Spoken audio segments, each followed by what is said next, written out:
ஆண்டவராகிய இயேசு கிறிஸ்துவின் நாமத்தில் லாகிம் டிவி வழங்கும் ஆட்டுக்குட்டியானவரின் சத்தம் என்கின்ற இந்த நிகழ்ச்சியின் மூலம் உங்களை சந்திப்பதில் மிகுந்த மகிழ்ச்சி அடைகிறேன். இந்த நிகழ்ச்சியின் மூலம் உங்களில் அநேகர் ஆசீர்வதிக்கப்படுகிறதற்காக நான் கர்த்தரை துதிக்கிறேன். இந்த நிகழ்ச்சியை கர்த்தர் நமக்கு ஆசீர்வதித்து தரும்படி தேவ சமூகத்திலே நாம் ஜெபிப்போம். மகா பரிசுத்தமுள்ள எங்கள் பிதாவே, சர்வ வல்லமை உள்ள ஆண்டவரே, உம்முடைய திருக்குமாரனாயிருக்கிற இயேசு கிறிஸ்துவின் நாமத்தில் உம்முடைய சமூகத்திற்கு நாங்கள் வருகிறோம். ஆட்டுக்குட்டியானவரின் சத்தம் என்கின்ற இந்த நிகழ்ச்சியை எங்களுக்கு ஆசீர்வதித்து தாரும்.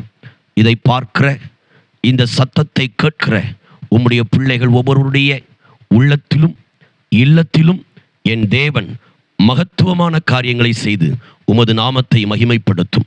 இயேசு கிறிஸ்துவின் மூலமாய் ஜெபம் கேளும் நல்ல பிதாவே, ஆமேன். பிரியமானவர்களே, இந்த நாளிலே நான் உங்களோடு பேசும்படி எடுத்துக்கொண்ட கர்த்தருடைய வார்த்தையின் தலைப்பு என்ன என்று சொன்னால், மற்றவர்கள் என்னை என்ன நினைப்பார்கள். மற்றவர்கள் என்னை என்ன நினைப்பார்கள். இன்றைக்கு அநேக தேவ பிள்ளையின் வாழ்க்கையிலே இருக்கின்ற ஒரு காரியம், அவர்கள் என்னை என்ன நினைப்பார்கள், இவர்கள் என்னை என்ன நினைப்பார்கள். இவ்வளவு பேருக்கு மத்தியில் நான் ஜெபம் செய்தால் என்னை என்ன நினைப்பார்கள் என்று அநேக நேரங்களில் மற்றவர்கள் என்னை என்ன நினைப்பார்கள் என்று எண்ணி வேதனைப்படுகிறதை நாம் பார்க்கிறோம். பரிசுத்த வேதாகமத்திலும் கூட லூக்கா எழுதின சுவிசேஷம் 18வது அதிகாரம் 38வது வசனத்தை நான் உங்களுக்காக வாசிக்கிறேன். முன் நடப்பவர்கள் அவன் பேசாமல் இருக்கும்படி அவனை அதட்டினார்கள். அவனோ, தாவீதின் குமாரனே, எனக்கு இரங்கும் என்று மிகவும் அதிகமாய் கூப்பிட்டான். பிரியமானவர்களே, இந்த வேத பகுதியை நீங்கள் வாசிக்கும் போது, எரிகோவுக்கு சமீபமாய் இயேசு வரும்போது ஒரு குருடன் வழி அருகே அமர்ந்து பிச்சை கேட்டு கொண்டிருந்தான். அநேக ஜனங்களுடைய காலடி சத்தத்தை கேட்டபோது இது என்ன என்று அவன் விசாரித்தான். அப்பொழுது அவனுக்கு ஒரு வார்த்தை சொல்லப்பட்டது, இயேசு நடந்து போய் கொண்டிருக்கிறார்.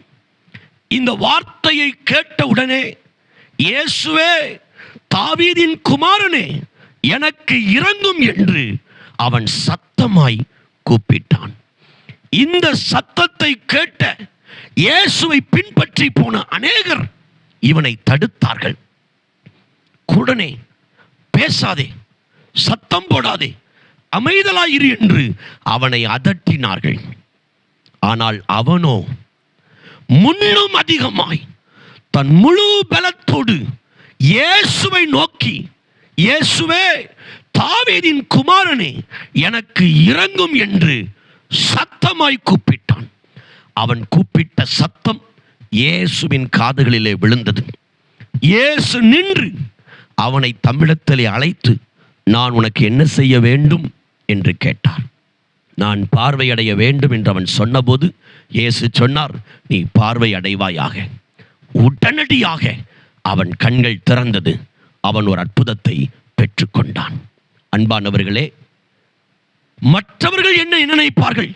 இவ்வளவு சத்தமாய் இந்த சந்தை வீதியில் அமர்ந்து ஒரு குருடனான நான் இயேசுவை நோக்கி சத்தமாய் கூப்பிட்டு மற்றவர்கள் என்னை அதட்டினால், அமர்ந்து போகாமல் மற்றவர்கள் என்னை என்ன நினைத்தாலும் சரி, சத்தம் போடாதேன்னு சொன்னாலும் சரி, என்ன சொன்னாலும் சரி, நான் சத்தமத்தை உயர்த்தி ஆண்டவரை மகிமைப்படுத்தி நன்மையை பெற்றுக்கொள்வேன் என்கிற விசுவாசம் அவனுக்கு காணப்பட்டது. இன்றைக்கு நம்முடைய வாழ்க்கையை சற்று சிந்தித்து பாருங்கள். ஒரு பொது வெளியில் இருக்கிற இஸ்லாமிய நம்பிக்கை உள்ள சகோதரர்கள் மற்றவர்கள் என்னை என்ன நினைப்பார்கள் என்று நினைப்பதே இல்லை. தன்னுடைய தொழுகை நேரம் வரும்போது ஜனக்கூட்டத்தை விட்டு தனியாக போய் அவர்கள் வைத்திருக்கிற அந்த துண்டை விரித்து தன்னுடைய தெய்வத்தை நோக்கி பார்க்கிறதை பார்க்கிறோம். தேவனுடைய பிள்ளைகளாகிய நாம் அதை பார்க்கும்போது கற்றுக்கொள்ளக்கூடிய காரியம், அவர்கள் ஒரு நாளும் என்னை சுற்றிலும் இருக்கிற மற்றவர்கள் என்னை என்ன நினைப்பார்கள் என்று நினைக்கிறதில்லை. தன் விண்ணப்பத்தை தன் தேவனுக்கு தெரியப்படுத்துகிறதை பார்க்கிறோம். ஆண்டவராய் இருக்கிற இயேசு கிறிஸ்துவை சொந்த இரட்சகராக ஏற்றுக்கொண்டிருக்கிற நாம் மாத்திரம் ஏன் அநேக நேரங்களிலே நான் ஆலயத்திற்கு வேதத்தை தூக்கி கொண்டு போனால் மற்றவர்கள் என்னை என்ன நினைப்பார்கள், நான் இந்த ஆலயத்திற்கு போனால் என்னை என்ன நினைப்பார்கள், மற்றவர்களுக்கு முன்பாக இவர்கள் என்னை என்ன நினைப்பார்கள், அவர்கள் என்னை என்ன நினைப்பார்கள் என்று நினைத்து நினைத்து தேவனை கூப்பிட மறந்து நம்முடைய அற்புதங்களை நாம் பெற்றுக்கொள்ளாமல் இருக்கிறோம். இன்றைக்கு இந்த குள்ளத்தில் நாம் கற்றுக்கொள்ளக்கூடிய பாடம், மற்றவர்கள் என்னை என்ன நினைத்தாலும் சரி, என்னை என்ன நினைத்தாலும் சரி, நான் ஆண்டவரை நோக்கி சத்தமாய் கூப்பிட்டு எனக்கு வேண்டிய நன்மையை நான் பெற்றுக்கொள்ள என்னை அர்ப்பணிக்கிறேன் என்று சொல்லுவென்று சொன்னால் நீங்கள் நிச்சயமாக இன்றைக்கு ஆசீர்வதிக்கப்படுவீர்கள். உங்களில் அநேகர் இந்த நிகழ்ச்சியை பார்க்கிற நீங்கள் ஆலயத்திற்கு போகிறதை அக்கம் பக்கத்தினர் ஏதோ சொன்னதினால் இன்றைக்கு ஆலயத்திற்கு போகாமல், ஜெபிக்காமல், வேதத்தை வாசிக்காமல், தேவ சமூகத்திற்கு போகாமல் எத்தனையோ நபர்கள் நீங்கள் பின்மாற்றம் அடைந்திருப்பீர்கள். காரணம், என் உறவினர்கள் என்ன நினைப்பார்கள், என் தெருவில் உள்ளவர்கள் என்ன நினைப்பார்கள், என் நண்பர்கள் என்ன நினைப்பார்கள், நீ மதம் மாறிவிட்டாயோ, நீ வேற்று மதத்திற்கு மாறிவிட்டாயோ என்று சொல்லிவிடுவார்கள் என்ற வார்த்தைக்கு பயந்து தேவனுடைய விலையேறப்பெற்ற நன்மைகளை இழந்திருக்கிற சகோதரனே, சகோதரியே, யார் உன்னை என்ன நினைத்தாலும் உன்னை படைத்த தேவனிடத்தை வைராக்கியமாய் நீ பின்பற்றுவாயானால், யார் உன்னை என்ன சொன்னாலும் சரி, யார் உன்னை நிராகரித்தாலும் சரி, உன்னை படைத்த தேவனிடத்திற்கு வந்து அவருக்கு முன்பாய் நீ முழங்கால் படியிடும் போது உன் வாழ்க்கையில் நடக்கிற அற்புதங்கள் அநேகரை தேவன் பக்கம் கொண்டு வரும். எத்தனை பேருக்கு இந்த நாட்கள் அப்படிப்பட்ட ஒரு நம்பிக்கை இருக்கிறது? என்னோடு சேர்ந்து ஜெபிப்பீர்களா?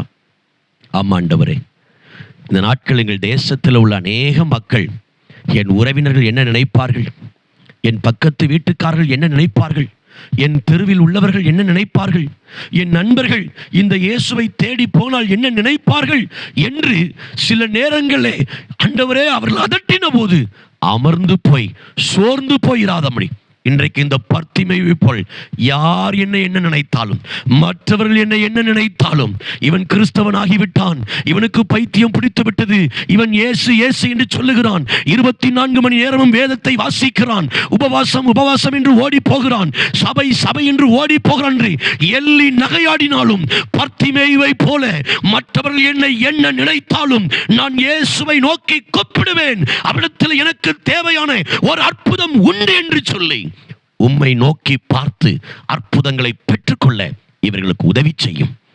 அப்படி ஒருவேளை இந்த வார்த்தையை கேட்கிற சகோதர சகோதரிகள் சோர்ந்து போயிருப்பானால் மறுபடியும் புதிய உற்சாகத்தோடு அருகாமையில் இருக்கிற சபைகளுக்கு போக, தைரியமாய் வேதத்தை வாசிக்க, முழங்கால் படியிட்டு கைகளை உயர்த்தி ஜெபிக்க ஆண்டவர் அவர்களை பலப்படுத்தும், அற்புதம் செய்யும். இயேசுவின் நாமத்தில் பிதாவே, ஆமேன். பிரியமானவர்களே, இந்த நிகழ்ச்சி உங்களுக்கு ஆசீர்வாதமாக இருக்கும் என்று நான் கர்த்தருக்குள் விசுவாசிக்கிறேன்.